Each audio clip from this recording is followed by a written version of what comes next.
are stealing my house. And if I don't steal it, someone else is gonna steal it.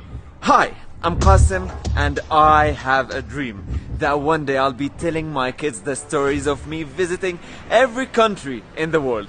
But today, doing this video, I'm sacrificing that dream. And if you want to know why, stay with me and I will tell you. But for now, let me tell you the story of my people.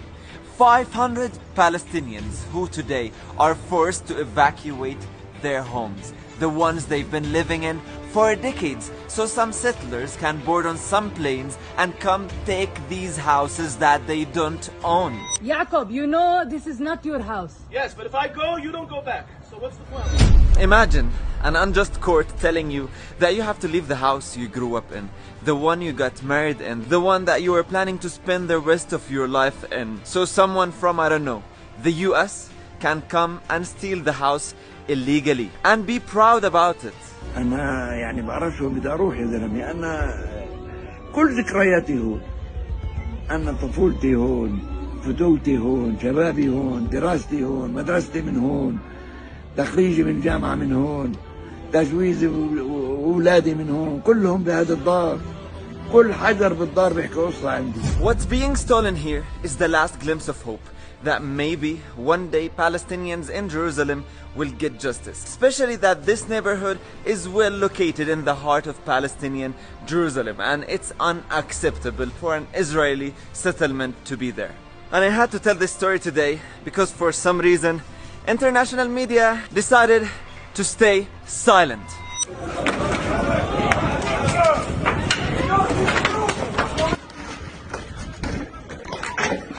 So, Israel claims that before 1948, these lands and houses belonged to Jews. And court has decided that the claim is right. But are you really serious, dear court? Before 1948, Palestinians, Muslim and Jews lived peacefully together. نحن فلسطينيون يهود ونريد أن نعيش تحت الحكم الفلسطيني. And no Palestinian would take the land or house of another Palestinian or human. That's only what Israel does, not us. But if you're actually serious, how about you give my grandfather back his house in Jaffa, the one he lost in 1948? Of course you wouldn't. But anyway, the real story here is that Jordan donated these lands in Jerusalem and UNRWA decided to donate the money to build houses on them so these refugees from Jaffa and other parts of occupied Palestine can have homes after Israel occupied their homes. So imagine getting kicked out of your house twice due to occupation. First in 1948 from Jaffa and other parts of occupied Palestine, and 60 years later from Jerusalem.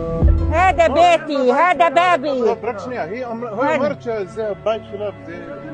لمين تشكي والقاضي غريمة؟ لمين؟ Dear world, my people are told occasionally, why don't you just make peace with Israel?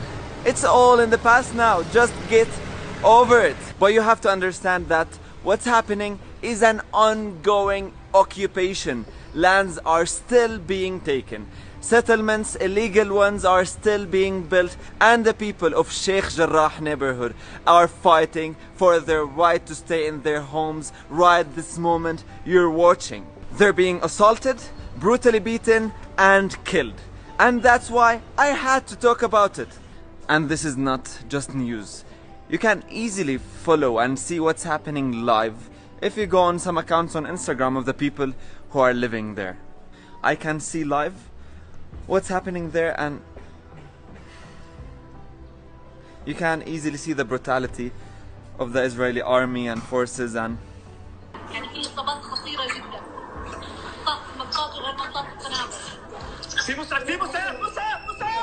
back to my dream.